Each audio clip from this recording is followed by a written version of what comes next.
Now, sir, one last question that we'd love to ask. So it's a very interesting facet that you have actually spoken about. You had said that life's challenges should be used as catalysts for transformation.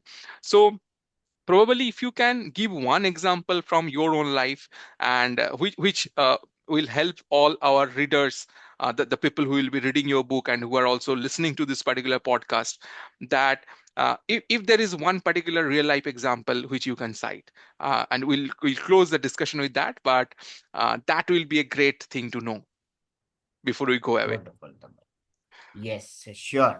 And this is also something which I really am very it really inspires me, and I'm quite passionate about, because I mentioned earlier also, and as you also rightly said, we are all of us human beings in this journey of life. We face many tragedies. There are moments of despair. There are low moments, moments when you feel that you just want to give up and nothing seems to be happening.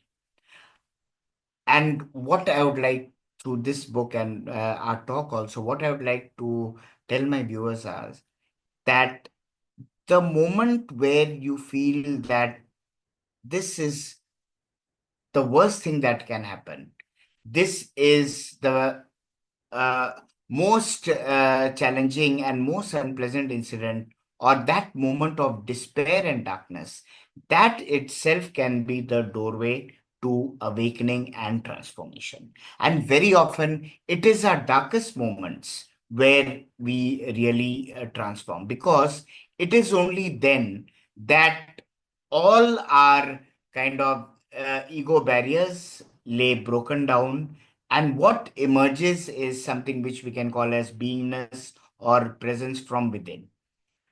The same thing happened to me, as I described in the last question, that when this particular incident only, I'll just elaborate a little more for my viewers to understand. So this, when it happened, I was totally, as I said, shattered and broken. And I remembered one line from Eckhart Tolle, The Power of Now, where he said that become an alchemist and use your pain and suffering to transmute it into the gold of peace and stillness. And that had, when I read it many years ago, it had inspired me. And this is what I recalled when this thing was happening. And I realized that we can only become an alchemist when we confront all our emotions, when we don't hide away from it, when we don't try to suppress it, but we bring it closer to us, embrace all our sadness, our despair, and our emotions with a lot of courage and presence and mindfulness. And the same way it happened to me, that I would sit with all these feelings would be there, but I would sit with it, be present with it, try to localize it in the body, totally be open to it. And I've described in a chapter how once I was sitting, it gave way to a feeling of stillness and presence. And that was very comforting. And it made, actually, initially when it happened, I was quite stunned, because there were so many feelings of despair and sadness, yet there was this feeling of stillness and a warm embrace of presence. And I realized that this is always with us. And it is only when we are totally open to what is happening can this transformation take place. And this presence has over the years only deepened. And it made me realize that there is something in us which is totally fearless, which can take care of whatever is happening. And of course, only by the talk, maybe, a lot of things won't be understood. And I would invite my readers to just go through it also, and they'll realize. And what I can say is that alchemy and transformation happens when you are totally open to it, and your pain, your sadness itself can be the doorway to stillness, peace, happiness, and a life of awakening and fulfillment.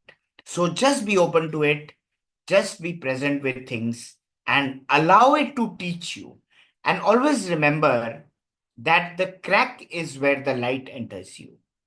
We often feel that, oh my God, such an unpleasant thing has happened. But if you allow it, then that crack, will allow light to enter. And once it just enters, even a little filter of light comes through, your whole life can be transformed.